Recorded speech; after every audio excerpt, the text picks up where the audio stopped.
கேள்வி கேட்டால் பதில் சொல்லுப்பா.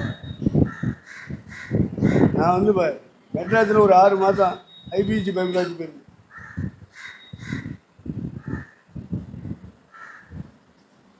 அதில் ஒரு டீச்சர் வர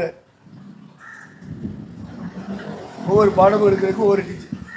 அதில் ஒரு டீச்சர் கேட்குறான், மொதல் போயிருக்கணும், எல்லோரும் எந்திரிச்சு அவன் பேரை சொல்லு, எந்த சபையிலேருந்து வந்திருக்க சொல்லு, சபை பேரை உன் பேரை சொல்லிட்டு உட்காடுறான்னு எல்லாரும் சொல்லிட்டு உட்காந்தாங்க. நானும் எந்திரிச்சு சொன்னேன், அன்புதாசன் கிருபாசனம் கிருஷ்ணன் சார் நெல்லு. இல்லை இத்தனை பேரும் சொன்னாங்க, அவனை நெல்லுன்னு சொல்ல மாட்டேன்ட்டான் இந்த ஆள். நான் சொன்ன பிறகு நெல்லு. நீ கிறிஸ்டியன் சார்பில் நிற்கிறியா ஏசுதாசன் சார்பில் நிற்கிறேன். இல்லை அப்போ தான் முத மெட்ராஸுக்குள்ளே நுழைஞ்சிருக்கு. நம்ம நேரம் போகிறோம்னு நம்பிக்கிட்டு வர இருக்கு. கேள்வி என்ன பைபிள்ஸ்குள்ள? கிறிஸ்டியன் பாஸ் பக்கமா ஏசுதாசன் பக்கம்? இப்படியெல்லாம் ஒரு கேள்வி வருது. நான் என்ன செய்ய, முத இன்னும் பாடம் சொல்லித்தரல எழுத அந்த வாத்தியார் கேட்கு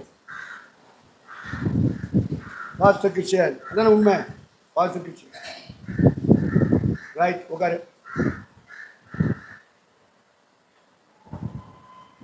அதனுடைய ரகசியம் என்னன்னு தெரியுமா? ரகசியவர்கள் உண்டா, பகிரவர்கள் உண்டா, இல்லை ரெண்டும் உண்டா அப்படிங்கிறது கேள்வி. அப்போ இந்த பக்கத்தில் இருந்தால் சரியாக தான் இருப்பேன், விசுவாசத்தில் சரியாக இருப்பான்றதுக்காக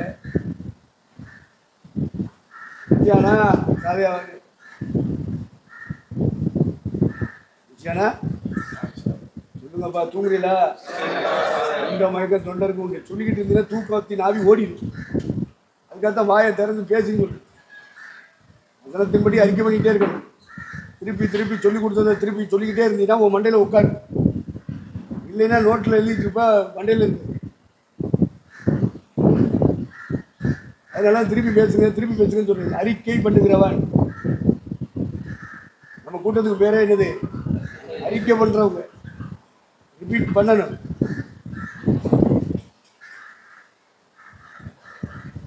நான் சொல்லணும். ஒரு காய்ச்சல் வந்துருக்கு, உடம்புக்கு சோகம் இல்லை, வயிற்றால போகுது, பல நாள் தூக்கம் இல்லை, பல பிரச்சனைக்குள்ளே சிக்கிற உனக்கு இப்போ வாயை திறக்க முடியும். சாசுபடி வாயை கட்டி வச்சுருக்கேன். அந்த சாசு என்ன செய்ய? வாயை திறக்க விட திறக்கணும் தான் நினைக்கிறேன், என்னால் முடியலை. ஏன்? அசுத்தாய் உள்ள இருக்கிறது என்னது? அசுத்தாய் கிடையாது, சொல்லாதாய் அசுத்தாய். அது வாயை கட்டி. அப்படி ஏதாவது ஒரு சிக்கலில் இருந்தீங்கன்னா ஓகே. அப்படிப்பட்ட ஒரு ஆவியோடு இருந்தீங்கன்னா சரி. கண்ணனத்திரையின் ஆவின்னு ஒன்று அது இறங்குச்சுனாலும் தூங்க வச்சு பேச விடாது, கவனிக்க விடாது, எழுத விடாது. அந்த ஆவி உங்களை சுற்றி வரும். என்ன ஆவி? அது எப்படி இருக்குன்னு உங்களுக்கு தெரியுமா? பாத்தியா, கேட்டவனு கம்முன்னு இருக்கு. ஏன் தெரியுமா? உங்களுக்குள்ள இருக்கிறதே கண்ணனத்திரை ஆவிதான். அது உங்களை கவனிக்க விடாது. பாருங்க, மைண்டை கொடுத்து கவனிக்க விடாது. கேட்டது மாதிரி இப்படி உட்காந்துருப்பீங்க. கண்ணு முடிச்சிருக்கும், காது திறந்திருக்கும், இதான் இருப்பிய. உங்களை கவனிக்க விடாது, பேச விடாது. அந்த ஆவி உள்ளே வந்துட்டாலே மனம் கொண்டு என்ன செய்ய விடாது, கவனிக்க விடாது. ஆனால் ஆள் அப்படி இருக்கும். கண்ணு இருந்தும் காணாது, காது இருந்தும் கேடாது, வாயிருந்து செத்த முடியாது, காலிருந்து நடக்காது. ஒட்டுமொத்த விக்கிரகமே எங்கே? அங்கே இல்லை, இங்கே எனக்கு முன்னாடி இருக்குது. அத்தனை விக்கிரகமா இருக்கு. அப்ப என்ன செய்ய? அப்ப நான் ஆராதிக்கிறது அதை உங்களை நான் தான் 1ஆம் நம்பர் விற்கிறாரா நினைக்கிறேன். அது தெரியுமா உங்களுக்கு? அதான் இப்போ சொன்னது. ஐடியல் ஒர்ஷிப்னா ஆட்சிக்காரன்னு இந்துக்கள்னு சொல்லிக்கிட்டு கூடாது. நான் தான் பண்ணிக்கிட்டு. இது லைவ்ல, இது வந்து என்னது? லைவ்யா. இதை எடுத்து போடுவாங்களா? போட மாட்டாங்க, போயிடுவாங்க. ஊரை காலி வந்துட்டு போயிடுவாங்க. இதை போடணும். விக்கிரகாராதனை என்றால் இது அப்படின்னு ஒரு கேள்வி கேட்டா இந்த பதில் சொல்லணும். ஆவிக்குரியபடி சொல்லணும். கண் இருக்கும், காது இருக்கும், வாய் இருக்கும். இப்போ ஒன்று எக்ஸ்ட்ரா என்ன செய்யணும்னா மைண்ட் இருக்கும். இந்த மைண்டை கொண்டு கவனிக்க விடாது. அதான் கனநித்திரையின் ஆவி. பல நாட்களாக தூக்கம் இல்லையா? பல மாதமாக தூக்கம் இல்லையா? ஐயா உங்கள் கொடுத்து வந்து கிருபையா இப்போ தூங்குறையா? உடனே நமக்கு சந்தோஷம். கத்த நம்மோடு இருக்கு. என்னடா ஆவினா? அது கனநித்திரையின் ஆவி. என்ன ஆவி? அது வந்துச்சுன்னா கவனிக்க கூடாதுப்பா. அதான் முக்காடு போடப்படுகிற ஆவி அப்படின்னு சேர்த்து சொல்லுவார். கனநித்திரையின் ஆவியிலிருந்து விடுதலை ஆகிட்டோம்னா நம்ம மேலே இருக்கிற ஆம்பளையோ பொம்பளையோ மேலே இருக்கிற முக்காடு நீக்கப்பட்டு போகும். அந்த ஆவி வந்துச்சுன்னா கவனிக்க விடாது, மனம் திரும்ப விடாது. தானே இருக்கு. முக்காடு நீக்கப்படும் சொன்னார்ல. எத்தனை அதிகாரம்? 1 கொரிந்தியர் 11 அதிகாரமா? 1 கொரிந்தியர் எத்தனை அதிகாரம்ப்பா? அது 2 வந்துருக்கா? 2 வந்துருக்கா? வாசி. மோசேயின் ஆகமங்கள் வாசிக்கப்படும் இந்நாள் வரைக்கும் முக்காடு அவர்கள் இருதயத்திலே இருக்கிறது. அவர்கள் கர்த்தரிடத்தில் மனம் திரும்பும் போது அந்த முக்காடு எடுபட்டு போகும். இப்போ முக்காடுங்கிறது ஆண்கள் பெண்கள் 2 பேருக்கும் முக்காடு இருக்கு. இங்கே கிறிஸ்தவங்களுக்கு தான்ப்பா, ஆம்பளைகளுக்கு இல்லை. துலுக்கனுக்கு இருக்கு, யூதனுக்கு இருக்கு. 2 பேருமே வேதம் வச்சிருப்பான். இவன் வேதத்துக்கு பேர் குறை, அவன் வேதத்துக்கு பேர் என்ன? யூத வேதம்னு சொல்லணும். என்ன வேதம்? யூதர்களுடைய வேதம், யூத வேதம்.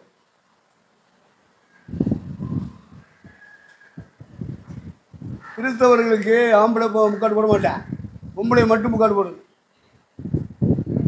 அப்படித்தானே? மாற்று கருத்து இருக்குன்னா இப்போ சொல்லு, இப்போ சொல்லலைன்னா எப்போதும் சொல்லாத. ஆளை போட்டு பின்னாடி சொல்லாத.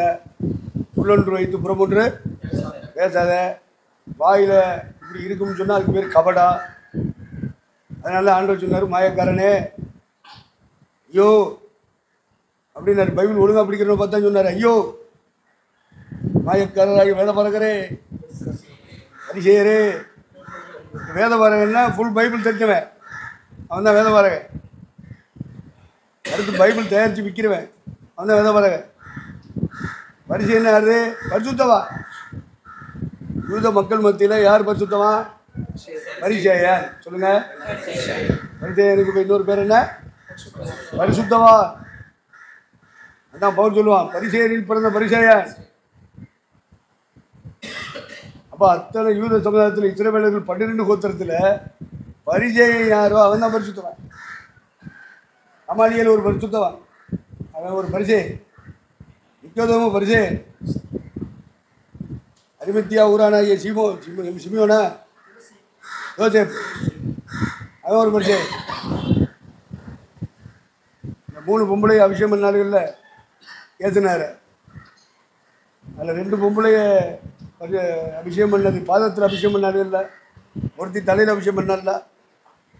அதனால ஒருத்தி தன்னுடைய வீட்டில் பரிசனுடைய வீட்டில் தான் அபிஷேகம் பண்ணான், அவள் பாத அபிஷேகம். இன்னொருத்தி பரிசேயங்கிற பேர் ஒரு சீமோன் தான் அவன் பேர், அந்த பரிசேயனுடைய வீட்டில் அபிஷேகம் பண்ணான். மரியாள் அப்படின்னு ஒருத்தி பாத அபிஷேகம் பண்ணா, அது அவள் வீடு. அவள் யாருடைய வீடு? அவள் வீடு. அவளுக்கு பேர் தான் எழுதியிருக்கு. மற்ற 2 பொம்பளை பேர் என்ன செய்யலை, எழுதலை, வளர்ப்பக்கூடாது. அதான் மரியாள், அதான் மரியாள். ஒருத்தி அல்ல, அவளுடைய பாதத்தை முடியை அவுத்து கூந்தலை அவுத்து தொடச்சது 2 பொம்பளை. அதில் ஒருத்தி மரியா, ஒருத்திக்கு பேரை எழுதலை. 2ஐயும் குழப்பிட்டு பேசக்கூடாது. வேதத்தை ஒழுங்காக பிடிக்கும். வேதத்தை தெரிஞ்சுன்னு அப்படின்னு என்ன அர்த்தம்? ஒழுங்காக பிடிக்குன்னா கால்கையெல்லாம் முடக்கி இப்படியா முறையாக படி, கவனிச்சு படி. கனநித்திரையின் ஆவியோடு படிக்காது. விளங்காது உனக்கு வேதம். எத்தனை வருஷம் படித்தாலும் புரியாது, சபை நடத்தினாலும் புரியாது. வேற என்னது? பரிசுத்தம். பரிசேயங்க சுருக்கம் என்னது? பரிசேய பயிலு. இங்கதான் இருக்கிற ஊழியத்தில் இருக்கிற சபைகளில் இருக்கிற சாவனில் இருக்கிற பெரிய பரிசுத்தமாக நாங்கள் தான் இருப்போம். அவர்கள் வாயில் கபடம் காணப்படவில்லை இருக்கல. எவன் சுத்தமாக இருக்கு? உள்ளொன்று வைத்து புறமொன்று பேசாதவன் எவன்? இருதயத்தில் மாற்றில்லாதவர்கள். 1,44,000 பேர் ஆட்டுக்குட்டியானவர் சீயோன் மலையில் இருக்கும்போது என்ன அவன் இருதயத்திலே மாற்றலையே. நீ எவ்வளவு பொய் சொல்ற, எவ்வளவு திருட்டுத்தனம் இருக்கு, கள்ளத்தனம் இருக்கு, அற்பமா என்ற இழிவா என்ற நல்லா பாதிக்கப்பட்டது. பாட்டுக்கா சூழ்ச்சி செஞ்சுட்டு ஒரு 10 பேர் போய்கிட்டு நான் பின்னாடி கொடுத்துக்கிட்டு பத்துக்கிட்டு பிரதர் பிரதர் பிரதர் விட்டான் முடியாந்தான். நான் கண்டுக்கல போயிட்டே இருக்கு. கிட்டத்தில் வந்தேன். என்ன போகிற பூரா பேண்ட் சட்டை கலர் பேண்ட்டு கலர் சட்டில் போகிறேன். அதனால் அவன் வகை வைக்கலை. நான் தான் ஒயிட் அண்ட் ஒயிட்டில் போகிறேன். அதனால் அவனை ஈர்க்குது. சிபிஎம் என்னது white and white. Brother brother brother கிட்டத்தில் வந்தான். பிரதர் அங்கேருந்து கூப்பிட்டு வரேன். எங்கே பிரதர் இருக்கீங்க? எந்த பைத்தோமில் இருக்கீங்க? ஐபிசி. ஐபிசியா ஓட போயிட்டேன். ஏது நாட்டு வந்து கேட்டாங்க, நீ எங்கே போனாலும் நான் அங்கே ஆண்டவர் சொன்ன உடனே அவன் என்ன செஞ்சான்? பேசாமல் போயிட்டேன். எல்லாம் வருவாங்க, கேட்பாங்க, பேசுவாங்க. என்னப்பா ஐபிசியில் இருந்தால் சோத்திரம் பண்ணக்கூடாதா? ஒருவருக்கு ஒருவர் கனம் பண்ணுங்கள், கனம் பண்ண முந்திக் கொள்ளுங்கள் சொல்கிறது யாருக்கு? உன் கட்சியில் சேர்ந்தா தானே? சீப்பு தானே? என்ன ஆவி அது? சாஸ்க்கு ஆவி. இன்னொருத்தட்ட ஜால கிராமத்துக்கு போயிடுச்சு, கொண்டு போய் விட்டான். ஜால கிராமத்தை அந்தோடி அவங்க கொடுத்து முன்னாடி உட்காந்துருந்தாங்க. அப்புறம் ஜோம் பண்ணுங்க அப்படின்னாங்க. ஜோம் பண்ணால் 2 பேரும் புத்த கொண்டாட்டி பயங்கரமாக கையடிச்சு கிளம்புறாங்க. என்ன ஆவியோ தெரியும், அது ஆண்டவர்கிட்ட வடிச்சு. ஆனால் நீங்களாம் போனால் அதை பரிசுத்தாவின்னு சொல்லிக்கிட்டு நான் சொல்ல மாட்டேன். அது பரிசுத்தாவி கிடையாது. ஜோம் பண்ணி முடிச்சேன், உட்காங்க. பிரதர் நானும் இவனும் பிரதர் சிஸ்டர் மாதிரி தான் இருக்கும். யார் கேட்டேன்? முதல் வீட்டுக்குள்ளே வந்திருக்கேன். இதை கேட்டேன் நான். பிரதர் சிஸ்டராக இருக்காங்க. யார்? Husband and wife. யார் இருக்க சொன்னது? யார் இருக்க சொன்னது? யார்? அது எந்த ஆள்? அது பரிசுத்தாவியா? சாஸ்க்கு ஆவி. நானும் ஒரு பிரதர் சிஸ்டராக இருக்கேன். இருக்க சொன்னது யாரு? முதல்ல நான் கேட்டேன். அது பரிசுத்தம். அதான் பரிசேயம்னு சொன்னேன். கணவன் மனைவியுமா வாழும் பொழுது அவங்க பிரதர் சிஸ்டர் கூட அவங்க உறவாடாமல் இருக்காங்களாம் சொல்கிறாங்க. என்ன ஆவி? என்ன ஆவின்னு சொல்லுங்க. அவங்க என்ன சொல்கிறாங்க தெரியுமா? பரிசேய ஆவின்னு சொல்லலை, சாஸ்க்கு ஆவிங்க. 2 தீமோத்தேயு 4:1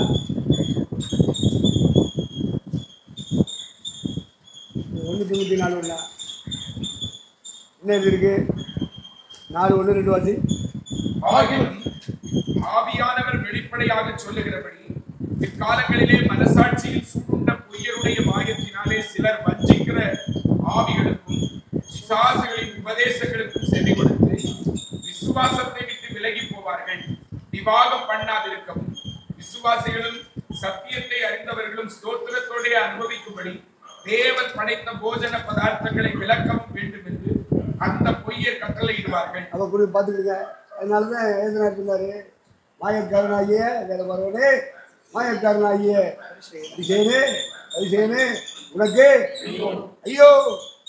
நீங்க சொல்லி அது பெரிய பரிசுத்தம். எத்தனை பேர் நடந்து போவான் தெரியுமா? லட்சம் கட்டினாலும் போயிடுவாங்களா?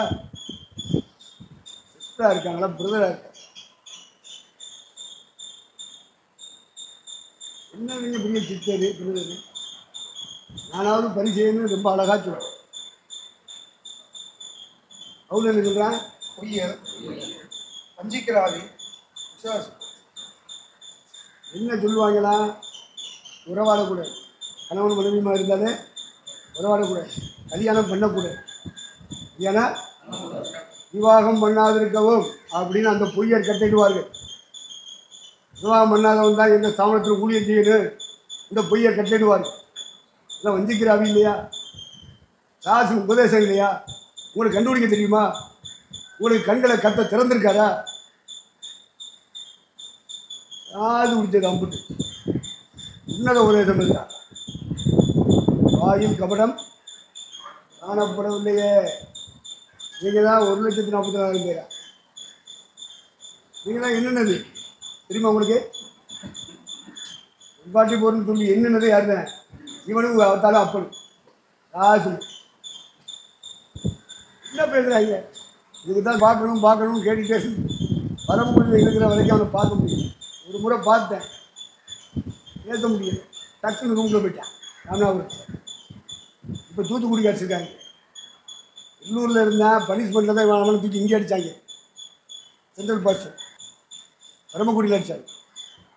இப்போ பரமக்குடியில் இருந்து பார்க்கணும் இப்போ தூத்துக்குடி போயிட்டேன். எப்படியாவது பார்க்கணும்டா. ஏன்னா அவன் தான் யூடியூப்பில் பேசுகிறேன்.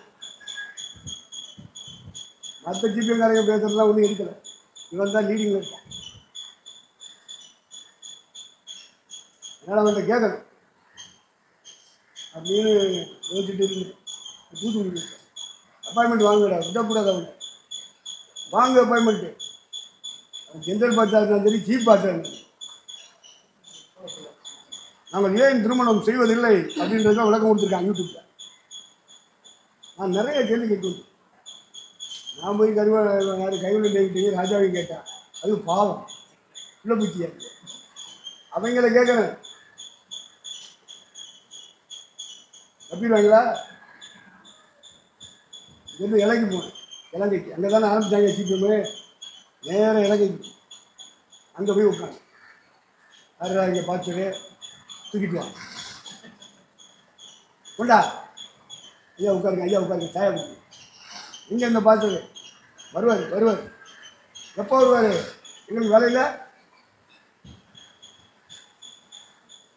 ஐயா வந்துடுவார்.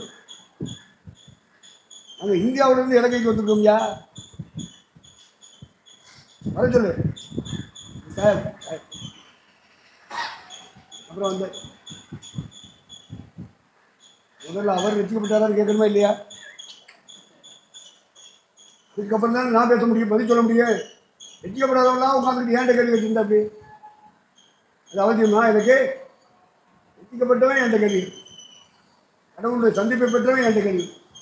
சும்மா பைபிள் அறிவை படிச்சுட்டு வாழ்க்கையும் கிடையாது, ஒன்றும் கிடையாது. இவெல்லாம் ஏன்கிட்ட கேள்வி இருக்கிறேன்.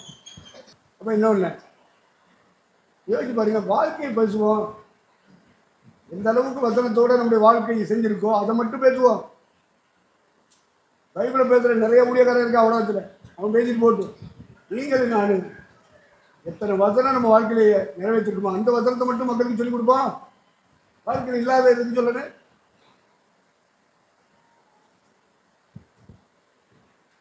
அதனால் விவாகம் பண்ணாதிருக்கவும் என்று அந்த பொய்யர் கட்டிடுவாருன்னா, எந்த பொய்யர்? நம்ம காலத்தில் யாரை பொய்யர்னு சொல்லுவீங்க? சொல்லுங்க, யார? ஓகே, என்ன தைரியம்? வேற யாரும் சொல்ல மாட்டோம். விவாகம் பண்ணக்கூடாது வேற யாரு அந்த சாவணத்தை. ஒரு முறை எங்கள் ஐயா சிங்கரத்தூரில் இருக்கும்போது ராமநாதபுரத்தில் சிபிஎம் வர்ற வந்து எங்கள் ஐயாவோட பேசுவேன். நானும் போயிருக்கேன். ரெண்டோரும் பேசிகிட்டே இருக்கும்போது ஒருத்தர் வந்துட்டேன், ஒரு விசுவாசி. அவர் கிருபாத்திர விசுவாசி கிடையாது. ஏதோ போனவர் ஐயா பழக்கனால வந்துட்டு, ஐயா சோத்திரம் சோத்திரம் வீட்டு ஸ்கூலில் அவர் சிபிஎம் பார்த்து உட்காந்துருக்கேன். வீட்டுங்க ஐயா உட்காந்துருக்கேன். நான் அப்படி வளர்த்துறதே வந்து அங்கே இருந்துச்சு. இவர் உள்ளே வந்துட்டேன், ஐயா சோத்திரம் சோத்திரம் நல்லா இருக்கீங்களா என்ன ஏதுன்னு நல்லா விசாரி. உடனே இந்த ஜிபிஎம் பாஸ் ஒரு கேட்க ஆரம்பிச்சு, நீங்கள் விசுவாசியா? ஆமாம். எந்த சபை? அவர் ஒரு சபையை சொல்கிறேன்.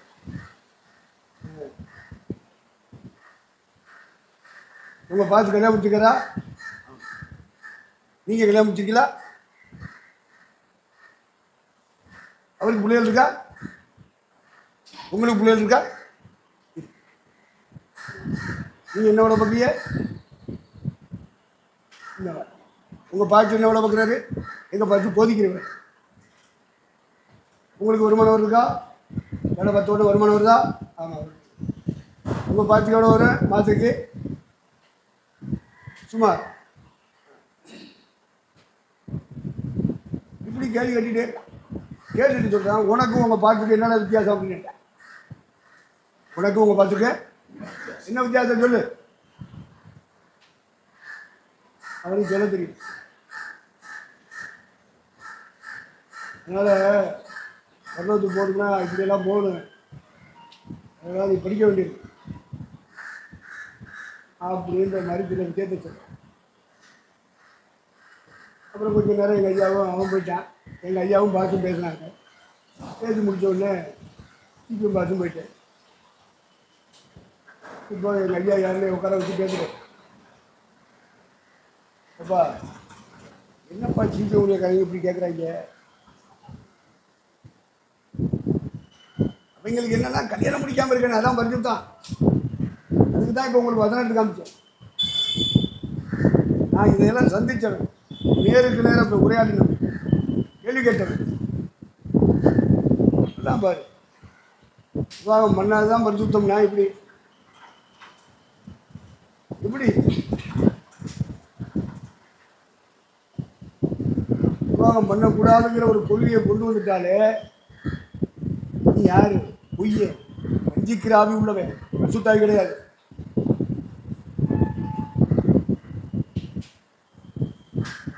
இந்த மாதிரி சொல்றாங்க. அந்த பொய்யர் கட்டளையிடுவார்கள். விவாகம் பண்ணாதவன் தான் எங்கள் தாவரத்தில் வந்து என்ன செய்யணும்? ஊழியம் செய்யணும். அப்ளிகேஷன் வாங்கல, படிக்க புரியல. என்ன படிக்க புரிய? MD படிக்க ஒரு ஆளுக்கு 5000 ரூபா கேட்பாரு.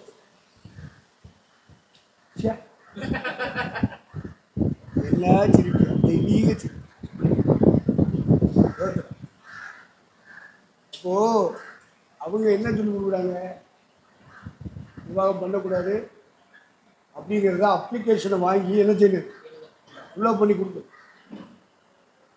டிகிரி முடிச்சிருக்கான்னு இவர் கேட்குறாரு சிவம்பார். அப்போ தான் MD எழுத முடியும், படிக்க முடியும். ஊழியம் செய்கிறதுக்கு டிகிரி முடிக்கணுமா? நீ என்ன தேவைன்னு சொல்கிறது? நீ நான் ஆள் எடுத்துக்கிட்டுக்கா வாழ்க்கை இல்லை.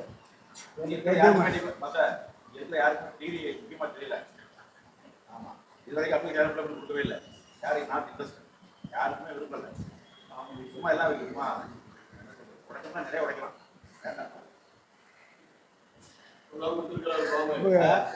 கொடுக்க அவசியம் இல்லை. ஆஃபீஸ் எடுத்து வாங்கிட்டு சொல்லணும். யாரும் கேட்பாங்களா? ரொம்ப பிரயாசப்படுறாரு. நைட்டெல்லாம் தூங்காமல் உட்காந்து அப்ளிகேஷன் தயார் பண்ணாரு. அதனால அவருக்கு வலிக்கு. நம்ம படிக்கலைன்னா அவருக்கு என்ன செய்யுது? வலிக்கு. நைட்டு 12 மணி 1 மணிக்கெல்லாம் உட்காந்து அப்ளிகேஷன் தயார் பண்ணேன். அதனால அவருக்கு வலிக்கு. நாங்கள் படித்தா தானே சர்டிஃபிகேட் தருவான், படிக்கலைன்னா எப்படி கொடுக்க?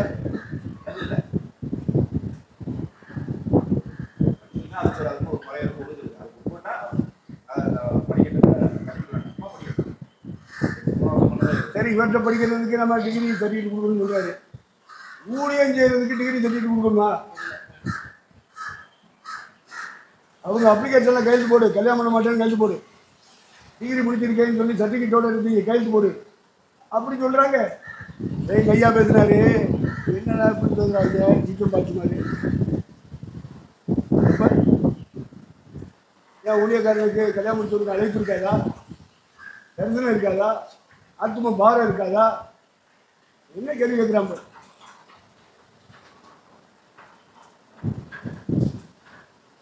இப்படி ஒரு தாவணம் இருக்கு இருந்து தொடங்குறதுனால வேற என்னது? அவங்க தாவணத்துக்கு அவங்க தங்குற இடம் வாடகை வீட்டில் தான் இருக்கணும். அந்த வாடகை விசுவாசத்தில் ஊழியம் செஞ்சு சந்திக்கணும். அதனால அந்த இடத்துக்கு பேரு விசுவாச வீடு. வைத்துக்கோ. இதெல்லாம் அவங்க கொள்கையில் இருக்கு. ஆதாரத்தை கொடுக்க சும்மா பேசல, கற்பனை பண்ணி இல்லை, யூகம் பண்ணி இல்லை, ஆதாரத்தோட போய். நான் இப்போ உங்களுக்கு பேசுறேன், நீங்கள் எங்கள் பிள்ளைங்கிற உரிமை மட்டும் இல்லைப்பா, எவன்ட்டையும் பேசு. மகனை இருக்கான்னு கேட்குறான்னா அவெல்லாம் ஜிபிலேயே படிச்சுட்டுவாங்க. பைபிளில் என்ன இருக்குன்னே தெரியல. ஒரு விஷயம் பேசுகிறாங்க, எழுதுறாங்க, கேசட் போடுறாங்க, பிரதம் பண்ணுறேன், எரியா எனக்குன்னு சொல்கிறேன். எப்படிடா என்னடா ஆதாரம்னா அதுக்கு சொல்கிறேன் ஆதாரம். இவங்கெல்லாம் உயிரோடு பறந்து போயிட்டாங்க. எரியாவும் எனக்கு உயிரோடு பறந்து போயிட்டாங்க. அதனால இப்போ அவங்க திரும்ப வரணும், வந்து அவங்க என்ன செய்யணுமா, சாகணும். அவங்க சாகணுன்னு வச்சுக்க, என் பங்காளி பூரா ஒடி சேர்ந்து கொண்டு விடுவான். இவன் கொண்டு விடா, அவன் கொள்றதுக்கு முன்னாடி நாங்கள் அப்படி பிரதம் பண்ணிக்கிட்டு இருக்கோம். எலியா வேணாக்கும் திரும்ப வரணும், சாகணும்னு சொல்லிக்கிட்டு இருக்கோம். புத்தகம் எழுதிட்டோம், வருதம் பண்ணிட்டோம். நீ என்ன இன்னும் ஜாகாம முடிவு பண்ணிட்டு இருக்க? சாகாமலே ஒரு கூட்டம் வரும்னு ஏசுனார் சொன்னார். என்னை பிசிக்கிறவன் என்னாலே பிழைப்பான், மரித்தாலும் பிழைப்பான், மறியாமலும் என்னதைக்கும் இருப்பார். இதுதான் பருவமாய் பறக்கிற கூட்டம். இந்த கூட்டமெல்லாம் மறுபடியும் வரணும் அப்படின்னா என்னங்கடா பைத்தியக்கார போதனை பண்ணுறீங்க? இதை நம்புறதுக்கு ஜிபிஎம் சபையில் இருக்கான், பேத்தைகள் இருக்கு, இதெல்லாம் பரிசுத்தாவியானவர்களுக்குள்ள இருக்கு. சாகா வரம் பெற்றவங்களாம் ஒரு கூட்டம் பறக்க போகுதுப்பா. ஏசுனா வரும்போது நீங்கள் போதும், நம்ம தப்பு இல்லையா? எவனா தட்டி கேட்குறேன்னா ஏன் கேட்க மாட்டேங்கிறான் திரும்ப? இவனுக்கே தெரியும், இவனுக்கே தெரியும். அதையும் கையை தட்டிக்கிட்டு இது இல்லை. இந்த சகோதரியா சகோதரனா இருக்குன்னு சொன்னார்ல புது முன்னாடி பயங்கர மக்கள் இருக்காங்க. அஞ்சாவது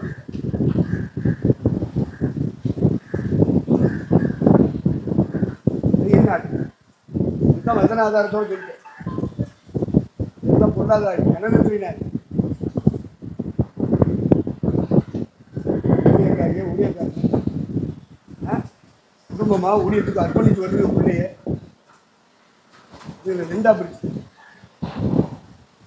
நீ சிஸ்டரா போ, நீ பிரதரா போ. என்ன ஆவிப்பாது? வேதத்தில் அப்படி எழுதியிருக்கு. என்ன ஆவியா? அஞ்சிக்கிற ஆவி,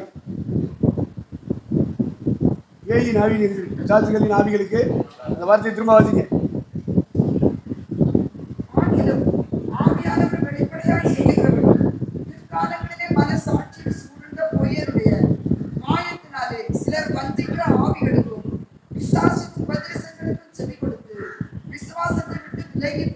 அப்ப பாருங்க, சத்தியத்தை விட்டு விலகிடுவாங்க. ஜீவன் மலை புதிய எரிசலேம் இந்த தலையில வச்சுக்கிட்டு கூறிக்கிட்டு திருவாடுகள்ல மீனோ மீன், கத்திரிக்காய் முழுங்கா அந்த மாதிரி கூறிக்கிட்டு இருந்தாங்க. புதிய எரிசலேம் ஜீவன், புதிய எரிசலேம் சிக்கிற ஆவி, சாசின் ஆவி. நான் சொல்லலை, யார் சொல்றது? நான் சொல்ல மாட்டேன். ஏன் தெரியுமா? அவங்க என் பங்காளி. அவங்க யாரு? ஆமாம், எனக்கு பங்காளி. அதனால நீங்க சொல்லுங்க. பைபிள் அப்படி எழுதிருக்குன்னு எழுதிங்க, நீங்க சொல்லுங்க. எங்க ஐயா சொன்னாரு, எவனாவது சொன்னின்னு வச்சுக்க.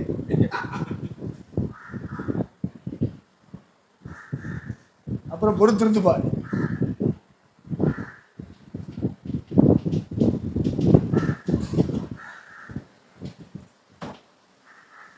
விவாகம் பண்ணக்கூடாதுன்னு கட்டளையிடுறது என்ன ஆவி? பரிசுத்தாவி கிடையாது. அதை ஒத்துக்கொள்றீங்களா? எங்க ஐயா சொல்லி தந்தார். இந்த வசந்த சொல்லலை. என்னப்பா அந்த ஜிபி உடைய கலைக்கு இப்படி பேசுறாங்க?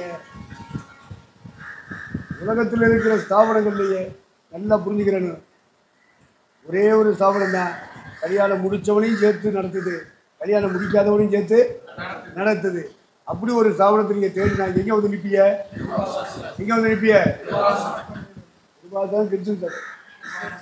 ஆமாம், உலகம் முழுவதும் நீ தேடிப்பாரு. இந்த சபையில் தான் கல்யாணம் முடித்தவங்களையும் சேர்த்துக்குருவாங்க, கல்யாணம் முடிக்காதவங்களையும் சேர்த்துக்குருவாங்க. 2 பேரும் கர்த்தருக்கு ஊழியம் செய்யுங்கன்னு சொல்கிற ஒரே ஸ்தாபனம் திருவாசனம் மட்டும்தான். மற்றவங்க முறை ஒரு பக்கம் சொல்கிறான், கல்யாணம் முடிச்சவங்களாண்டா சபை நடத்தணும், அவன் ஒரு வசனத்தை தூக்கிட்டு வரான். இந்த குரங்கு முடி கீழே வந்துச்சுன்னா அது மாதிரி ஒரு குச்சியை பிடிச்சி நிற்பான். கல்யாணம் முடிச்சவங்க பூரா இவங்க கல்யாணம் முடிக்காத கோர்ஸ் இருந்துச்சுன்னா இவன் ஒரு வசனத்தை எடுத்துக்கிட்டு ஒன்று பேசுகிறான். சீயோன் மலையில் 144,000 பேர் நாங்கள் தான் ஸ்திரீகளால் கரைபடாதவர்கள் நாங்களே அப்படிங்க. இப்போ அவன் ஒரு வசனத்தை எடுத்துக்கிட்டு அவன் ஒரு குச்சியை பிடிச்சிக்கிட்டு எடுத்துறான். அது பறக்குது. இனத்திலே சேர்க்கக்கூடாதா? விழுந்துட்டில சேர்க்கக்கூடாது. இந்த பாரு விழலை. கையில் எனக்கு மரம் இருக்கா? குச்சினால இந்த மரத்தில் உள்ள குச்சி தானே. இப்படி பிடிச்சிக்கிட்டு இருக்காங்க இந்த ஸ்தாபனத்தில் உள்ளவங்க கூட. அதனால் ஆண்டோடைய பார்வையில் மனசாட்சிக்கு முன்பாக திருமணமானவர்களும் ஊழியம் செய்யலாம், திருமணம் ஆகாதவர்களும் ஊழியம் செய்யலாம். 2 பேரையும் இணைச்சு நடத்துகிற ஒரே ஒரு சபை இந்த உலகத்தை உண்டானா அவன்கிட்ட போனால் கல்யாணம் முடிச்சுக்குவாங்க. சொந்த குடும்பத்தை விசாரிக்க தெரியாதவன் தேவனுடைய சபையை எப்படி விசாரிப்பான்னு ஒரு குச்சி பிடிச்சான். அவன் இவன் ஸ்திரீகளால் கரைபடாதவன் தான் அப்படின்னு இவன் ஒரு குச்சி பிடிச்சிருக்கான். 2 குச்சியும் பிடிச்சி ஒன்றாக்கி 2 கோள்களும் ஒரே கோடாக முடிச்சுக்கிறவர் பரிசுத்த ஆவியானவர். அந்த வேலை கிருபாசனத்தில் நடக்குது. இந்த வேலை கிருபாசனத்தில் சும்மா போட்டுக்கிட்டு பிசாசுக்கு இடம் கொடுத்துக்கிட்டு அவங்கெல்லாம் பெரிய பரிசுத்தவன். ஊதியமுடைய விதிகளை பார்த்தாலே ஃபெய்த்தோமில் இருக்கு. ஏக்கர் கணக்கில் இடம் வாங்குறேன். பெரிய பெரிய ராஜ அரமனை கட்டுறேன். ஒரு உபவாசம் கிடையாது, ஒரு பட்டினி கிடையாது, ஒரு தியாகம் கிடையாது. ஒன்று மேஞ்சி மேஞ்சி இப்படி இருக்கு கழுத்து, நடக்க முடியலை, தென்னருது சாத்தானுக்கு என்னவோ நடக்குது.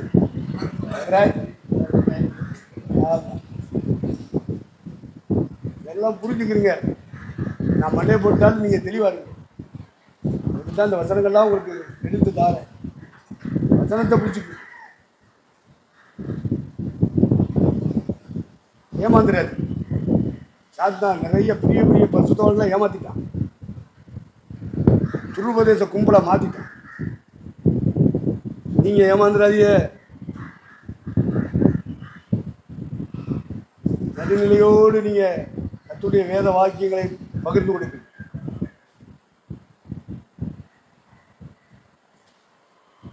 மறிக்காமலே ஒரு பரிசுத்தவான்கள் கூட்டம் போகுது. அப்போ திரும்ப வரணுமா? உபதேசத்தின்படி எலியாவும் ஏனோக்கு வந்து செத்தே ஆளுன்னு சொல்லிட்டாங்க. இப்போ எங்களையெல்லாம் மருவப்படுத்தி சாக விடாமல் மரணமே ஒரு கூடி எங்கே, பாதாளமே ஜெயம் எங்கேன்னு பாடி பறந்து போகுதே ஒரு கூட்டம். மரணத்தை விழுங்கி ஏப்பம் போட்டு போகிறாங்களே, பாதாளத்தை விழுங்கி ஏப்பம் போட்டு போகிறானே ஒரு கூட்டம். இப்போ அவெல்லாம் திரும்ப வரணுமா? அப்படி ஒரு உதவி. இப்போ அவன் எந்த குச்சியெல்லாம் தூக்கி பிடிச்சி நிற்கிறான் அப்படின்னு கேட்டால் எப்ரேயர் 9:27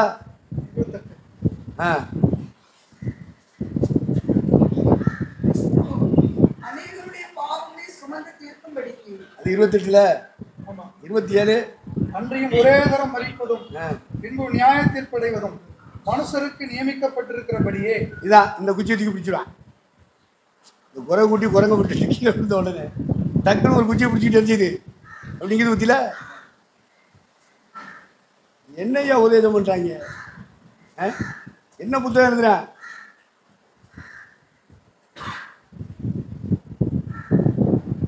உடனே மக்கள் எல்லாரும் என்ன செஞ்சது? பைபிள் தெரியாதா? சத்தியம் சத்தியம் சத்தியம் பரிசுத்தவான் பரிசுத்தவான் சொல்றாரு. பரிசுத்தவானா எல்லாம் கண்ணகத்தின் ஆய்வு போய்கிறது. என்னாவே காட்டு போட்டு விட்டான் சாத்தா எல்லாருக்கும். கண்ணகத்தின் ஆவிக்கு இன்னொரு பேர் என்னது? முக்காடு.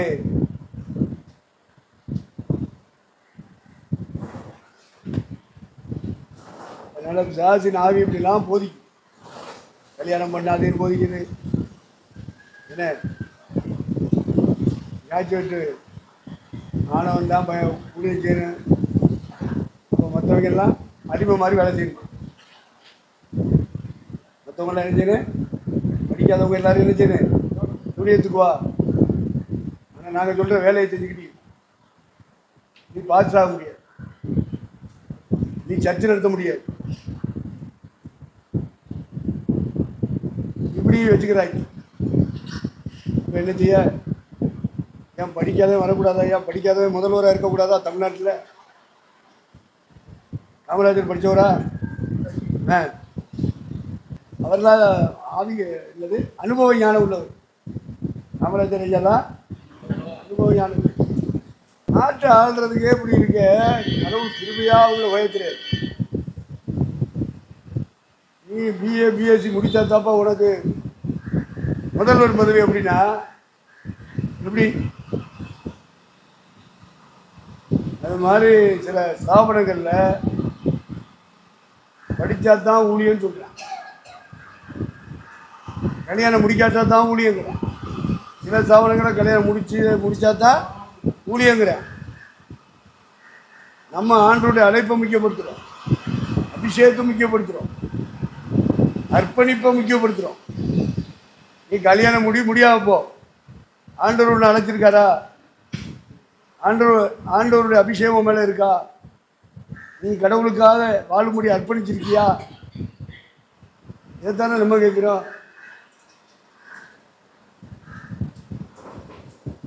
அதனால் நம்மளை சுற்றி இப்படிப்பட்ட ஸ்தாபனங்கள் இருக்குங்கிற அறிவில் இருக்கணும். நம்ம ஐக்கியம் சின்னதாக இருந்தாலும் தெளிவாக இருக்கும். எப்படி இருக்கணும்?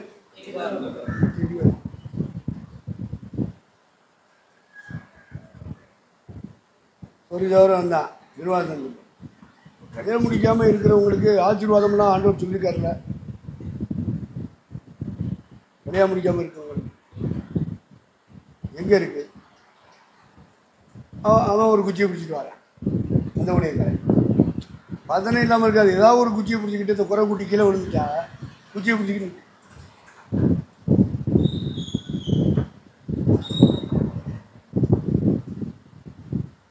நான் கல்யாணம் முடிக்காமல் இருக்கேன், எனக்கு ஆசீர்வாதம் மேன்மை இருக்குல்ல.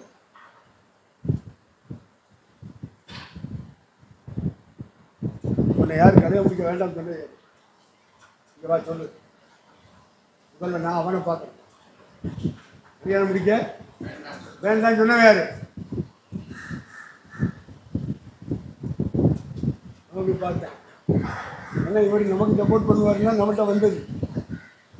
சரி, எங்கே போனாவது நான் உண்மை பின்பற்றுவேன். அவர் சொல்லிட்டாரு, டே I am the platform case, you follow me. No no நகி நைன்னு சொல்லிட்டு ஓடிட்டேன். யார் யார் கல்யாணம் பண்ண வேண்டாம்னு சொன்னது யாரு சொல்லு? என்ன வேண்டாம்னு சொல்லிக்கிட்டு இருந்தீங்கன்னா இருந்துட்டு சேட்டை பண்ணிட்டு இருக்க கூடாது, சுரண்டல் பண்ணிட்டு இருக்க கூடாது. ஒழுங்க கல்யாணம் முடிச்சுட்டாங்களா உங்களுக்கு பெரிய ஆளுங்க, கல்யாணம் முடிக்காதவங்க பெரிய ஆளுங்க. ஆவியானவருக்கு வந்து வெளிப்படுத்துறது வரைக்கும் படிங்கடா. ஆவியானவர் இருக்காரு உங்களுக்கு கூட, அவர் சொல்லி தருவார். அதனால் கல்யாணம் பவுல் சொல்கிறான், கல்யாணம் முடித்தாலும் சரி முடிக்காட்டாலும் சரி புது சிக்ஷையாக மாறு, அதுதான் காரியம்னு இல்லை. விருத்தசனம் பண்ணு, விருத்தசனம் பண்ணாமல் போ. கற்பனையை கை கொள்றியா? கல்யாணம் முடிச்சவனா இரு, கல்யாணம் முடிக்காதவன சத்தியத்தை கை கொள்றியா ஐயா? அவனுக்கு தாண்ட பரலோகம், அவனுக்கு தான் வாழ்க்கை திறப்பார். இதில் ரொம்ப கீழ்த்துரு. கல்யாணம் முடிக்காதவங்க பெரிய பரிசுத்தவான்னு பீத்துறதுனால தான் கல்யாணம் முடித்தவன் பூரா எழுதிட்டான். அவன் ஜங்கத்தில் இருந்து கல்யாணம் முடிக்காத பருவத்துக்கு வர மாட்டான். கல்யாணம் முடித்து பிள்ளைய பற்றி ஒழுங்காக குடும்பம் நடத்தாதவன் சபையை நடத்தக்கூடாது. இப்போ எவனுமே இருக்கக்கூடாது, சர்ச்சு பார்த்து வரக்கூடாது. கல்யாணம் முடித்தவன் தான் வரணும்னு அவன் சொல்லிட்டான். நீ ரெண்டு பேருமே வாப்பா அப்படின்னு தாய் உள்ளத்தோடு அரவணைக்கிற ஒரே சவனம் கிருவாசனம் கிறிஸ்துவ சபை. வேற எங்கே போனாலும் சரி நாம் வித்தியாசமாக பண்ணிடலாம். அதனால் நமக்கு மேன்மை பாராட்டல் இருக்கு, இன்னும் பாராட்டுங்க. கிருபாசன கிறிஸ்துவ சபையில் உள்ளவங்க மற்ற ஸ்தாபனங்களுக்கு முன்பாக மேன்மை பாராட்ட இடம் இருக்கு. 1 14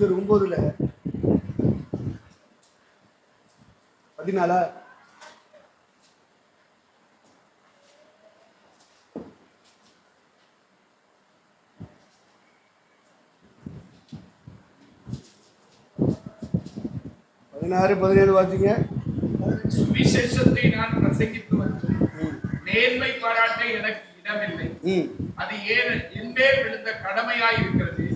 சுவிசேஷத்தை நான் பிரசங்கியாதிருந்தால் எனக்கு ஐயோ, நான் உற்சாகமாய் அப்படி செய்தால் எனக்கு பலன் உண்டு. உற்சாகம் இல்லாதவனாய் செய்தால் கிரான உத்தியோகம் எனக்கு ஒப்புவிக்கப்பட்டிருக்கிறது.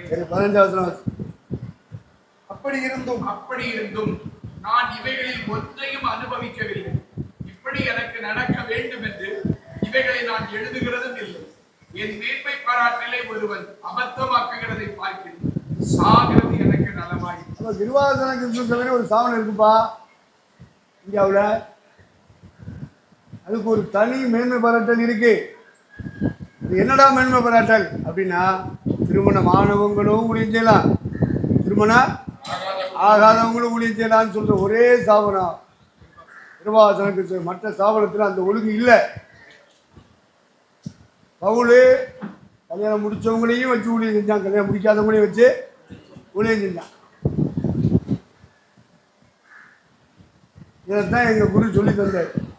என்னப்பா பவுல் பட்டங்களோடு மூப்பரை ஏற்படுத்துவாயாக, அந்த மூப்பன் ஒரே மனைவியுடைய புருஷனாக இருக்க வேண்டும் சொன்னான். இப்போ அவனும் அவனை சார்ந்த இன்னொரு டீம் இருக்கு, ஒரு ஊழியக்கார கூட்டம் வச்சிருக்கான், இல்லை அன்மேரிடு கூட்டம்.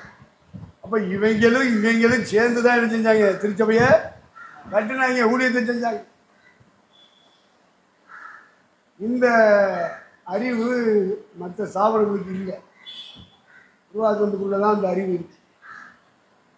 இது ஒரு மேன்மை பாராட்டல். என் மேன்மை பாராட்டலை ஒருத்தன் அவத்தமாக்குகிறதை பார்க்கிலும் நான் சாகிறது நல்லது. இந்தியாவில் இருக்கிற ஸ்தாபனங்களில் கிருபாசன கிறிஸ்துவ சபைக்கு ஒரு மேன்மை பாராட்டல் இருக்கு. அது என்ன மேன்மை பாராட்டல்னா, கல்யாணம் முடிக்காதவனு ஊழியம் செய்யலாம், கல்யாணம் முடித்தவனு ஊழியம் செய்யலாம், 2 பேருடைய திறமை ஈக்குவாலிட்டி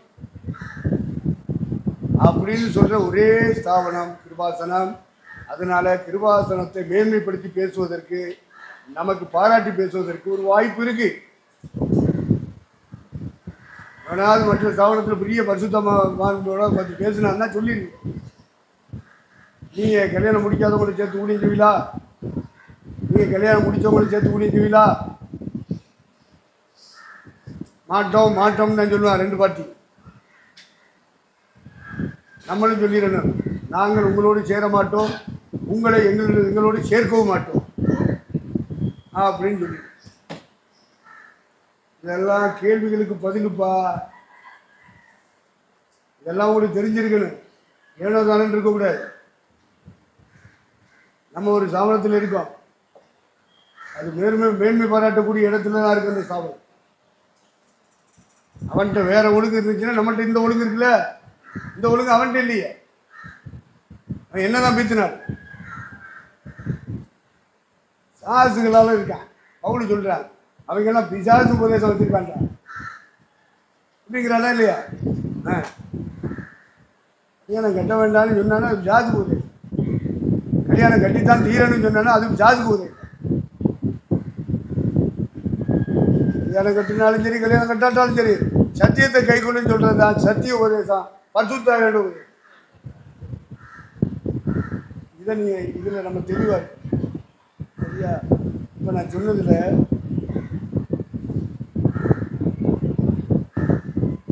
டீம்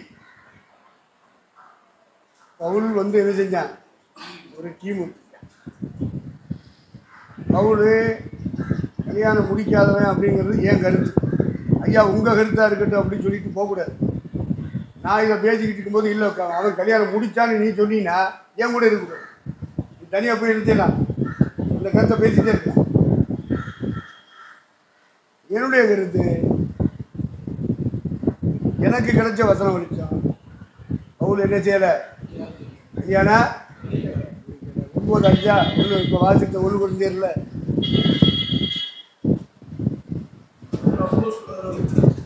கர்த்தருடைய சகோதரரும் ஏபாவும் செய்கிறது போல மனைவியாகிய உங்கள் சகோதரியை கூட்டிக் கொண்டு திரிய உங்களுக்கு அதிகாரம் இல்லையா? அப்போ பாருங்க, பவுல் கல்யாணம் முடிக்கலைங்கிறதுக்கு இந்த வசனம் ஆதாரம். அப்போ பேதுரு முன்னாடி கொடுத்துட்றேன், அப்போஸ்தலர்கள் எல்லாம் முன்னாடி கொடுத்துட்றேன், நானும் பர்னபாவும் சேர்ந்து ஊழியங்கிறோம். அது மாதிரி எங்களுக்கு ஒரு மனைவியை கூட்டிகிட்டு தெரிய எங்களுக்கு என்ன அதிகாரம் இல்லையா அப்படின்னு கேட்குறான். இவங்க என்ன செய்கிறாங்க? கல்யாணம் முடிச்சவங்க போகிறான். இல்லை இல்லை, அவர் ஜனகரிப் சங்கத்தில் மெம்பராக இருந்தார். உனக்கு சொல்லி தந்தது யாரு? எவன்டா சொல்லி கொடுத்தா? பைபிளுக்கு வெளியே எவன் சொல்லி கொடுத்தான்? திருட்டு பயிலும் குருட்டு பயிலும் வரலாற்று இருக்கு. கொண்டா வரலாறு கேட்டு பாருங்க, கொண்டாந்துருவானா?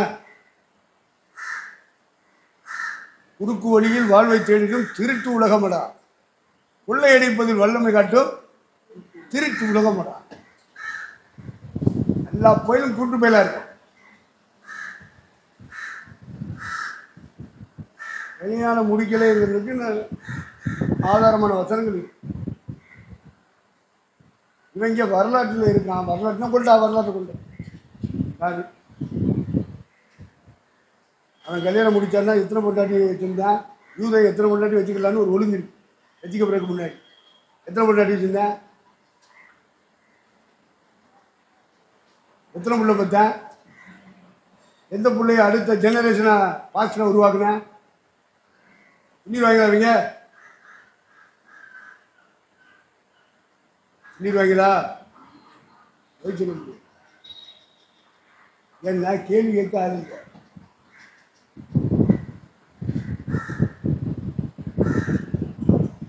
அதனால கல்யாணம் முடிச்சவன் முடிக்காதவன் அதெல்லாம் இல்லை. சத்தியத்தை கை கொள்ளணும். ஒன்று, கல்யாணம் முடித்தான் அப்படின்னா அதுக்குள்ள ஆதாரத்தை கொடு. பைபிளுக்கு வெளியே என்ன ஆதாரம் நீ கொடுக்க போகிற சொல்லு. இல்லை இல்லை, கல்யாணம் முடிச்சிருந்தேன் ரொம்ப இந்த மாதிரி கேட்டால் என்ன சொல்கிறேன்? கல்யாணம் முடிச்சிருந்தேன் ஈஸ் விடோ முன்னாடி கெட்டு போயிட்டா. இவங்க அடக்காரணி போனது வீங்கிற அடக்காரணி போனது இவனையும் முன்னாடி தான் போயிட்டான். திருட்டு போய் சும்மா கற்பனை பண்ணி எவனோ சொல்லிட்டு போயிட்டான். அதான் இவன் சொல்லிட்டு இருக்கான். இதான் நான் சொல்றது, இந்த பயில ஒருத்தனும் பரலத்துக்கு போக மாட்டேன். எவனோ ஒருத்தன் சொல்லி கொடுத்தான்னு சொல்றதுக்கா நீயும் சொல்லிக்கிட்டு இருப்பீன்னா என் கூட இருக்காத. இந்த பைபிள் உன் கையில் இருக்கிற பைபிளோட வசனத்தை நம்பினா என் கூட இரு. நீனா போயிட்டு பொய்யை சொல்லி கொடுக்குறாங்க பைபிள் காலத்தில். பெண்களுக்கு ஊழியமே இல்லைங்கிறான். நான் தருமபுரியிலேயும் பரமக்குடியிலேயும் புதுக்கோட்டையிலேயும் அந்த இன்டர்நேஷ்னல் பைபிள் காலேஜ் கேம்பஸ் குஸ்டர் அவன் கொடுத்த சிலபஸை வச்சு பிரசவம் பண்ணேன். அப்போ என்னைய டீச்சராக கூப்பிட்டவனத்தை கேட்டேன், எப்பா என் கையில் இருக்கிற பைபிள் உபதேசம் வேறு மாதிரி இருக்கு, அதில் பெண்கள் ஊழியம் செய்யக்கூடாதுன்னு. பெண்கள் என்ன செய்யணும்? ஊழியம்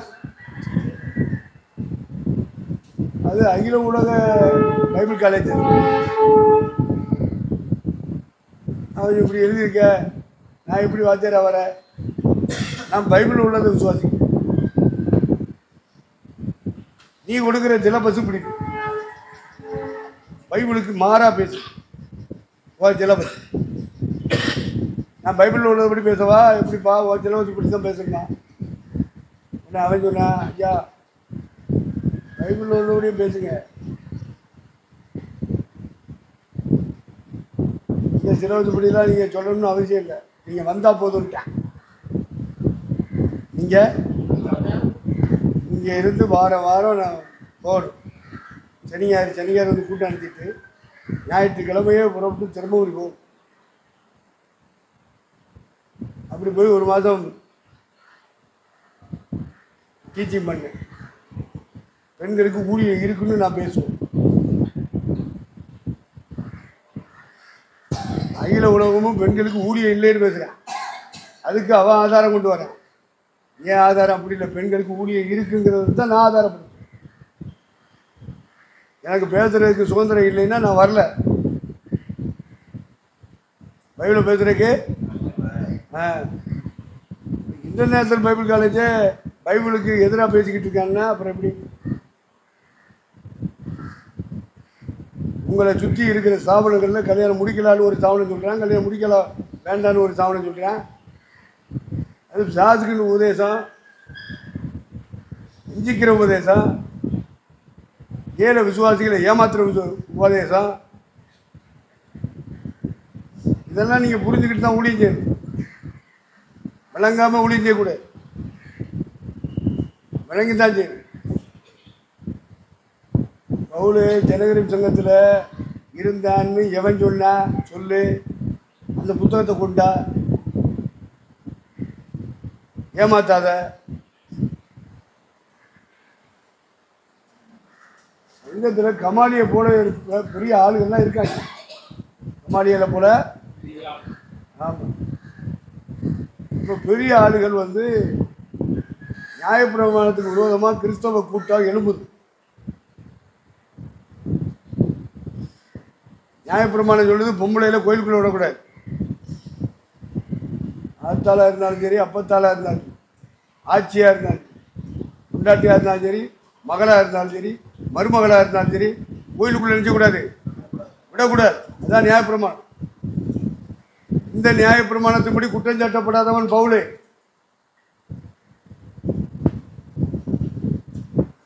இப்போ ஜனகரின் சங்கத்திலிருந்து அதிகார பத்திரம் வந்தது. அந்த தலைமைத்துவத்தில் தலைவர்களாக இருக்கிற ஒருத்தனுக்கு அந்த துடிப்பு வரலை. இளைஞர் பட்டாளத்தை தூண்டி விடுறாங்க.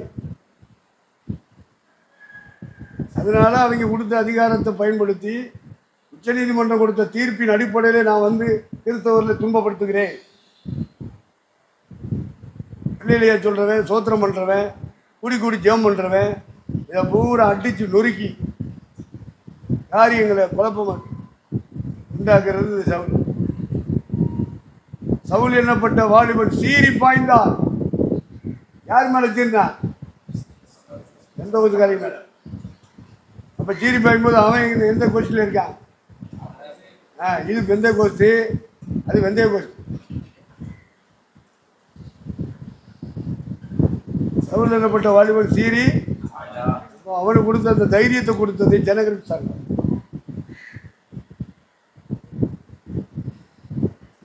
அவங்க கொடுத்த தைரியத்தில் தான் அடித்து நொறுக்கு.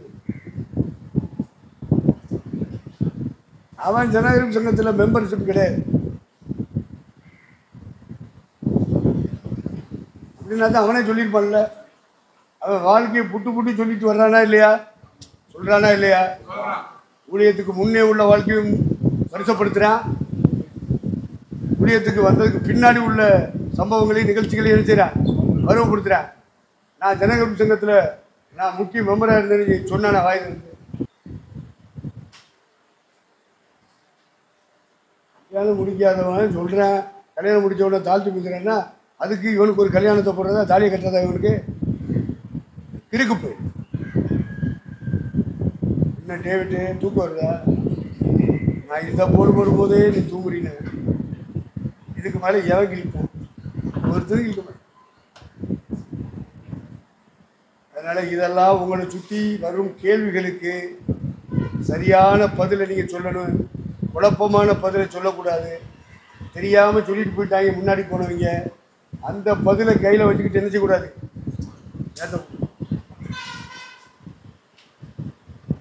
நீங்கள் தெளிவாக 1979-80 இந்த தெளிவை ஆவியானவர் எனக்கு கொடுத்துட்டார். எப்போ கொடுத்தாரு? 1929-80 கர்த்தர் எனக்கு இந்த 2 வருஷத்துக்குள்ள வேதாகமத்திலிருந்து ஒரு தெளிவை கரெக்டாக கொடுத்தார். ஆவியானவர் எனக்குள்ள இருந்த உனக்கு எப்போ வந்துச்சு தெளிவு? நம்மளும் ஆண்டவர் தொட்டு எப்போ தெளிவாக்குறாரோ அப்போ தான் நமக்கு என்ன செய்யும்? தெளிவடைக்கு இவன் பாசுக்கு மட்டும் இல்லை, நம்ம எல்லாருக்கும் தெளிவை உண்டாக்குகிறவர் பரிசுத்த ஆவியானவர். 1 தீமோத்தேயு 1:5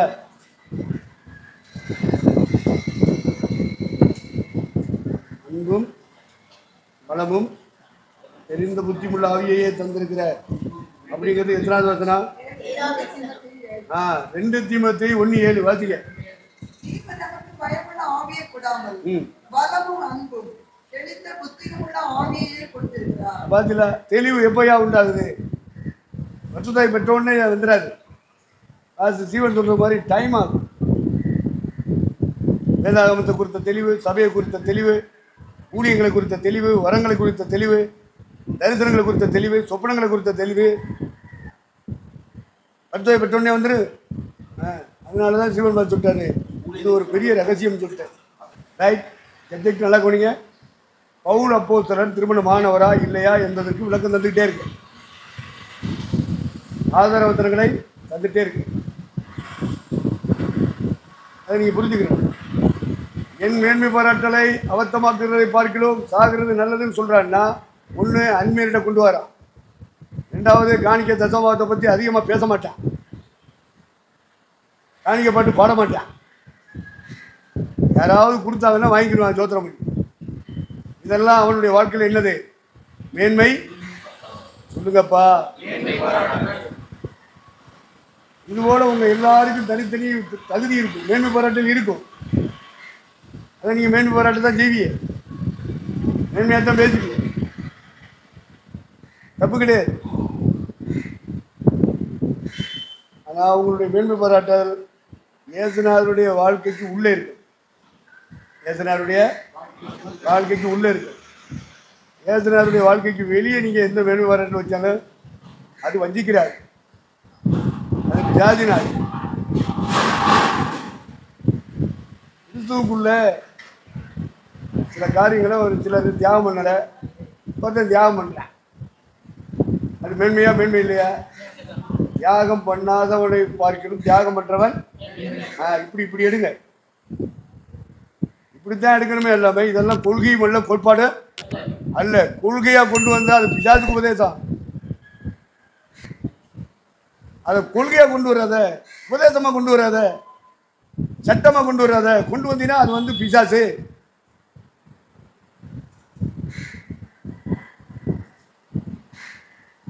அப்படின்னு தான் நம்ம சொல்றோம். யாரையும் நம்ம அற்பமா என்னல, யாரையும் இழிவா பேசல. நீங்க அதையும் புரிஞ்சுக்கிறீங்க. வேதவசனம் இப்படி சொல்லுது அப்படின்னு நம்ம சொல்றோம். வேதவசனம் இப்படி சொல்லுதுன்னு தான் நம்ம சொல்றோம். அவங்களுக்கு சில மேன்மை பாராட்டு, ஆனா கல்யாணத்தை சொல்லக்கூடாது, கல்யாணத்தை சொல்லக்கூடாது. அது பெரிய கொள்கையா, கோட்பாடா, உபதேசமா, சட்டமா பேசுறது, மற்ற ஸ்தாபனத்தை அதை வச்சுக்கிட்டு அடிக்கிறது, இந்த மாதிரி வேலை செஞ்சா நாங்க ஏத்துக்கிற மாட்டோம். திருவாசனக்காரங்க ஏத்துக்கிற மாட்டோம். எனக்கு அருளப்பட்ட கிருபைன்னு சொல்லிட்டு போயிட்டாரு. உனக்கு அருளப்பட்ட கிருபைன்னு சொல்லு, அப்படி சொல்லி மேன்மை பாராட்டிட்டு போ.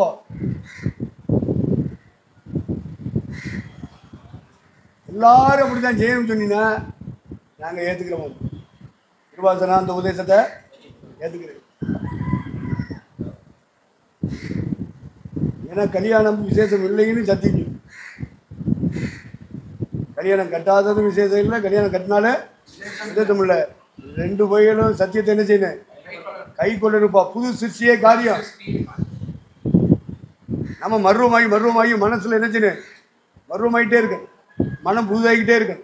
சத்தியத்தை தியானிக்க, வசனத்தை கேட்க கூடி வந்து ஐக்கியப்பட்டு கருத்துக்களை பரிமாற நம்முடைய மனம் புதிதாக்கப்பட்டு கொண்டே இருக்கணும்.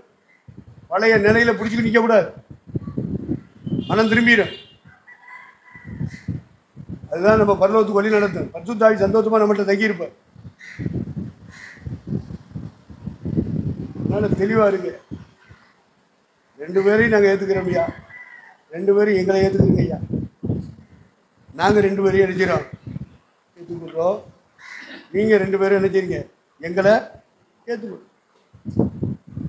அதனால் கல்யாணம் முடிச்சு குடும்பத்தை என்ற பாரத்தை சுமந்துக்கிட்டு போகிறவனும் கிருபை பெற்றவன். கல்யாணமே இல்லாமல் பாரமே இல்லாமல் போகிறவனும் கிருபை பெற்ற. இதுவும் கிருபை தான், அதுவும் கிருபை தான். செத்தவர்களை உயிரோடு எழுப்புறாங்களாம் விசுவாசத்தில். சிலர் சாவுக்கு ஒப்பு கொடுத்துட்டு போகிறாங்களா, அதுவும் விசுவாசத்தில். 11:35, 34, 35 எபிரேயர்.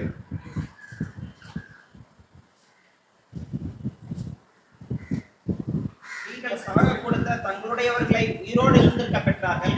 வேறு சிலர் மேன்மையான உயிர்த்தெழுதலை அடையும்படிக்கு விடுதலை பெற சம்மதியாமல் பாதிக்கப்பட்டார்கள். ரெண்டு கூட்டமுமே விசுவாசிகள். அதனால நீ சாவு கொடுத்தீங்கன்னா அதுவும் மேன்மைதான், இல்லைன்னு சொல்லலை. சாவு கொடுத்ததை ஆண்டவர்கிட்ட போராடி ஜெபம் பண்ணி உயிரோடு எழுப்பிட்டுனா அதுவும் மேன்மைதான், இதுவும் மேன்மைதான், அதுவும் மேன்மைதான். கல்யாணம் முடிச்சு கொடுக்குறவனே நன்மை செய்கிறான், கல்யாணம் முடிக்காமல் வச்சிருக்கிறவனே நன்மை அதிக நன்மை செய்கிறான்னு எழுதிரு. மேன்மைதான். 1 Corinthians 7 இருக்குல்ல, என் புத்திரியின் கன்னிகை பருவம் நடந்து போகிறது பார்க்கும்போது பிள்ளைய கட்டி கொடுக்கறது நல்லதுன்னு ஒருத்தர் முடிவு எடுத்தான்னா அது நன்மை. அது எந்த வசனத்தை இப்படி இருக்க அவளை விவாகம் பண்ணி கொடுக்கிறவனும் நன்மை செய்கிறான், கொடாமல் இருக்கிறவனும் அதிக நன்மை செய்கிறான். ஆமாம், அது என்ன அதிக நன்மை? கட்டி கொடுத்தோம்னா தலையில் ஒரு பாரத்தை தூக்கி வைக்கிறோம்னு அர்த்தம். பாரத்தோட ஓடு அப்படின்னு. கட்டி கொடுக்காம வச்சுருந்தோம்னா பாரம் இல்லாமல் அவைக்குரிய வாழ்க்கையை செஞ்சுட்டு போ. இதுதான் அதிக நன்மை. இப்படி தான் பவுல் எழுதுறான். என்ன கட்டி கொடுத்தோம்னா 2 பிள்ளைய பெறுவாளுங்க. அப்புறம் அந்த பிள்ளைகளை வச்சுக்கிட்டு என்ன என்னமோ சொல்லுவாங்கல்ல, அந்த வார்த்தை வரமாட்டேங்குது, கருமாதியா. இந்த 2 பிள்ளைகளை வச்சுக்கிட்டு கட்டி கொடுத்துட்டாங்க. 2 பிள்ளைகளை வச்சுக்கிட்டு நான் கருமாதி படுறேன்னு சொல்லுவாங்க. கருமாய் என்னப்பா? கருமாயப்படுறோம். அந்த தமிழ் வார்த்தைக்கு எனக்கு அர்த்தம் தெரியல, அதனால தான் கேட்டேன். அந்த வார்த்தையே சொல்ல தெரியல, அப்புறம் எனக்கு அர்த்தம். அதனால கருமாயப்பட வைக்கக்கூடாது. பிள்ளையின் கன்னிகை பருவம் மேஜர் ஆகிடுச்சு, அதை கட்டி கொடுக்கணும். 4 பேர் சொல்லுவான், என்ன பொம்பளை பிள்ளைய கையில் வீட்டில் வச்சுக்கிட்டு இருக்கியே, கட்டி கொடுக்கலையா அப்படின்னு கேட்பேன்.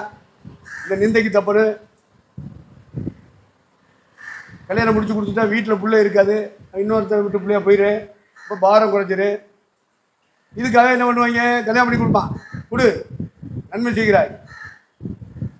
இந்த வசந்த வாசிப்பா, புத்திரியின் கன்னிகை பருவம் வாசி. வாசில ஆயினும் ஒருவன் தன் புத்திரியின் கன்னிகை பருவம் கடந்து போனதினாலே அவளை விவாகம் பண்ணாமல் இருப்பது அவளுக்கு தகுதி அல்லவென்றும் அவள் விவாகம் பண்ணுவது அவளுக்கு அவசியம் என்றும் நினைத்தால் அவன் தன் மனதின்படி செய்ய கடவன். அது பாவம் அல்ல, விவாகம் பண்ணட்டும். விவாகம் பண்ணுகிறது பாவா அல்ல அல்ல. குடு. அதுக்கு அடுத்த வார்த்தை என்ன? ஆயினும் அதற்கு அவசியத்தை காணாமல் தன் இருதயத்திலே உறுதி உள்ளவனாயும் சுய சித்தத்தின்படி செய்ய அதிகாரம் உள்ளவனாயும் இருந்து தன் புத்திரியின் கன்னிமை பருவத்தை காக்க வேண்டும் என்று தன் இருதயத்தில் தீர்மானிக்கிறவன் நன்மை செய்கிறான். இப்படி இருக்க அவளை விவாகம் பண்ணி கொடுக்கிறவனும் நன்மை செய்கிறான், கொடாமல் இருக்கிறவனும் அதிக நன்மை செய்கிறான். அதைத்தான் நம்ம பிரிச்சு பார்த்துக்கிறோம். கல்யாணத்தை பண்ணி கொடுத்துட்டோம்னா தப்பு தவறு நடக்காமல் நமக்குள்ளே போயிடும் அப்படிங்கிறது பாயிண்ட் 1. பாயிண்ட் 2, வீட்டிலையே பொம்பளை பிள்ளைய வச்சுக்கிட்டு இருக்கோம். உலகத்தில் 4 பேர் என்ன செய்கிறாங்க? பிள்ளைகளை கட்டி கொடுக்குறாங்க. அதனால நம்ம அங்கிட்டு கடனை உடனே வாங்கி நம்ம என்ன செஞ்சுருவோம்? கட்டி கொடுத்துருவோம். 2 எந்த அவமானம் வராது. 3வது பாறை நீங்கும். இன்னும் பிள்ளைய கட்டி கொடுக்கலையான்னு கேட்டுகிட்டே இருப்பேன். அதனால் இப்படி 3 காரியத்தை கருத்தில் எடுக்கும்போது இதுதான் அவசியம் அப்படின்னு சொல்கிறது. கட்டி கொடுக்கறது அவசியமானால் கட்டி கொடு, நீ நன்மை செய்கிறாய். அப்போ பிள்ளைகள் நிமித்தம் ஒரு கெட்ட பேர் உனக்கு வராது கட்டி கொடுத்தினா. 2வது சுற்றி இருக்கிறவன் என்ன கட்டி கொடுக்கலையாங்கிற நிந்த மாறு. 3வது உன் வீட்லேயே பிறந்ததுலேருந்து வச்சு அதில் படிக்க வச்சு இந்த அளவுக்கு கொண்டு வந்திருக்கில்ல, அது ஒரு பெரிய பாரம் இருக்கும் உனக்கு. அந்த பாரம் நீங்கி இது ஒரு அவசியம். பிள்ளைய பற்றவங்களுக்கு, இவ்வளோ பிள்ளைய பற்றவங்களுக்கு இது ஒரு அவசியம். அதனால கட்டி கொடுக்கிறவன் நன்மை செய்கிறான். அடுத்த வார்த்தை பவுல் சொல்றான், கட்டி கொடுக்காதவனே என்ன நன்மை? அந்த பிள்ளைக்கு அதிக நன்மை செய்கிறான்.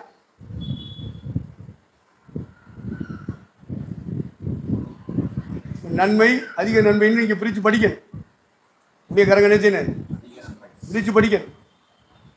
அதைத்தான் பவுல் தனக்கு கொண்டு வரான். ஊழியம் செய்கிறாங்க எல்லாரும். நான் 3 காரியத்தை நான் தியாகம் பண்றேன், அது என்னுடைய மேன்மை பாராட்டல். நான் மேன்மை பாராட்டுவேன். நான் மேன்மை பாராட்டுற என் விஷயத்தை ஒருத்தன் அபத்தமாக்குவான்னா அதுக்கு அவனை கொல்லணும்னு சொல்லலை. அவன் என்ன சொன்னான்? நான் ஜாகிறது நல்லதுன்ட்டேன்.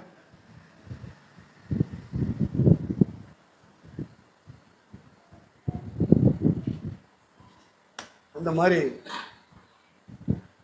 நன்மை செய்கிறவன் அதிக நன்மை செய்கிறவன் என்று 2 பிரிவா நீங்க பரிச்சு படிக்கணும். திருமண பந்தத்தை ஏற்படுத்தும் பொழுது திருச்சபை தலைவர்கள் இந்த அறிவோடு நடந்துக்கிறது. கத்திரத்தை ஞானத்தை நமக்கு தரணும். என்ன கட்டி கொடுத்தா 2 பிள்ளைய பெறுவா, இன்னும் அதிக நன்மை என்னப்பா? கல்யாணம் முடிக்காம பிள்ளைய வச்சிருந்தா அவளுக்கு என்ன நீ அதிக நன்மை செய்கிற? கட்டி கொடுத்தீங்கன்னா 2 பிள்ளைய பெறுவா. அவன் மாமியாட்ட போய் கருமாதி பட்டுக்கிட்டு கிடக்கணும், குழந்தைமார்கிட்ட கருமாதி பட்டுக்கிட்டு கிடக்கணும், மச்சாமார்கிட்ட கருமாதி படுங்க.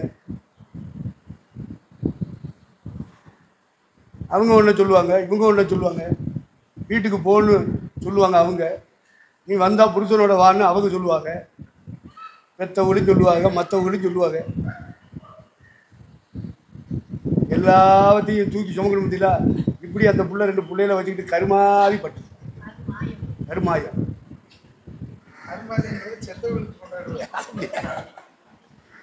கருமாயம். அப்போ 2 பிள்ளைகளை பற்றி வச்சுக்கிட்டு அவள் கஷ்டப்படுவாள், வேதனைப்படுவாள். இந்த பக்கமும் பாதிக்கப்படுவா, இந்த பக்கமும் பாதிக்கப்படுவா. 1 நாள் 2 நாளா இந்த கஷ்டம் தீர்ற கஷ்டமா? அதனால தான் பவுல் சொன்னேன், ஏன்னா அதிக நன்மைடாது பிள்ளைகளுக்கு. எல்லாரும் கட்டி கொடுக்குறான்னு நீ கட்டி கொடு. அது பாவம் இல்லை. கல்யாணம் செய்யறது பாவம் கிடையாது. ஆனால் புள்ள அங்கே போய் மாட்டிக்கிட்டு சிக்கிக்கிட்டு கருமாயப்பட்டுக்கிட்டு அதை யார் தொடப்பா? பெற்றவங்க தொடப்பாங்களா? என்னப்பா கைதப்படு பின்னாடி இன்னும் தனிமைப்பட்டு போயிடுவாங்க. ஆமாம். அதனால கல்யாணம் முடிச்சு கொடுத்தா நம்ம பாறை நீங்கும், நம்ம நிந்த நீங்கும். ஒரு கடனை உடனே வாங்கி எல்லாருக்கும் மத்தியில் கட்டி கொடுத்துட்டோம்னா 2 பிள்ளைய பத்தாண்டா கட்டி கொடுத்துட்டான்டா அப்படின்னு சொல்லுவான். ஒரு பாராட்டு வேற வரும். ஆனால் அது அதிக நன்மையாக இருக்காத. இப்படித்தானே பவுல் சொல்றான். கல்யாணம் முடிச்சு கொடுக்க கூடாதுன்னு சொன்னானா? முடிச்சா புரிந்து முன்னாடி பிரிஞ்சிருக்குன்னு சொன்னானா? அப்படி சொன்னா, அப்படி உபதேசம் பண்ணா அது என்ன ஆவி? இந்த ஆவிகளுக்கெல்லாம் தப்பி நான் மனுஷகுமாரனுக்கு முன்பாக இருக்க பாத்திரவங்களா என்னப்படுவதற்கு இப்பொழுதே எழுந்து நின்று ஜெபம் பண்ணி நிறைவு செய்வோம்.